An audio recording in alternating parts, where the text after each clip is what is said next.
Enterprise architecture adalah sebuah konsep yang sedang menggejala belakangan ini yang dipergunakan untuk memastikan bahwa sistem informasi yang ada di sebuah perusahaan memberikan nilai tambah. Enterprise architecture berusaha melihat sebuah enterprise secara holistik, komprehensif, dan sistemik.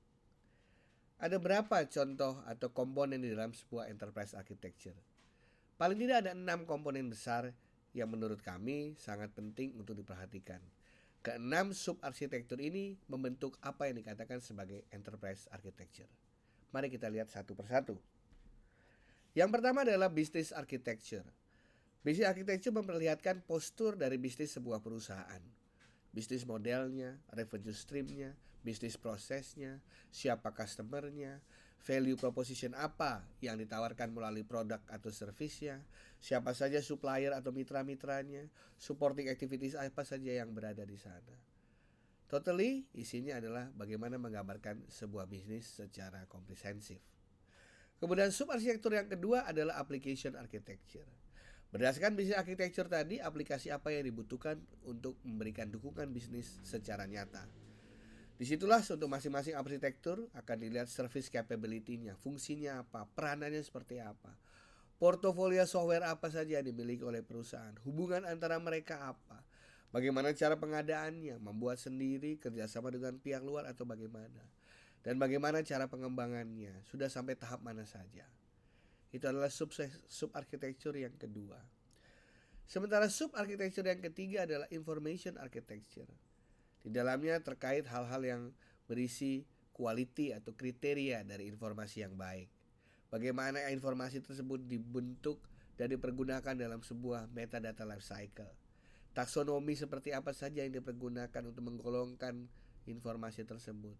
Ontologinya, data dictionary-nya, bagaimana knowledge map antara satu pengetahuan dan pengetahuan yang lain yang merupakan hasil pengolahan dari informasi. Struktur big data ya seperti apa. Itu adalah sub arsitektur yang ketiga. Dan yang keempat adalah technology architecture.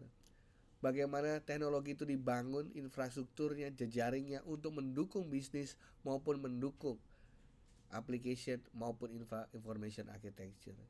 Dibicarakan mengenai network topologi, platform infrastrukturnya, jangkauannya, kekayaan fungsinya, ketersediaannya, keamanannya, fasilitas data center, kemudian kinerjanya, indikatornya, dan bagaimana kerjasama dengan pihak ketiga dan lain sebagainya.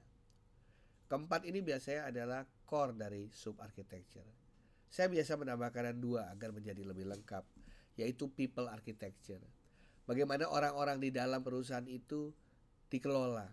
Struktur governance-nya seperti apa, manajemen responsibility-nya seperti apa, hubungan antara user, kemudian pimpinan dan pengelola IT seperti apa, kulturnya, etiknya, perilaku, kompetensi, keahlian, maupun mekanisme reward dan punishment yang diberlakukan dalam konteks perusahaan. Dan yang terakhir adalah policy architecture. Bagaimana model governance-nya ditetapkan dan diterapkan, strategi manajemennya, prinsip-prinsip dasar apa saja yang harus dipegang teguh oleh siapa saja yang ingin mengimplementasikan enterprise architecture, maturity level dari masing-masing proses, capability-nya, business enablers, bagaimana regulasi, kepatuhan dan risiko yang dihadapi perusahaan, dan yang terakhir adalah strategi implementasinya. Keseluruhan sub-arsitektur ini secara holistik dan komprehensif membentuk apa yang dinamakan sebagai enterprise architecture.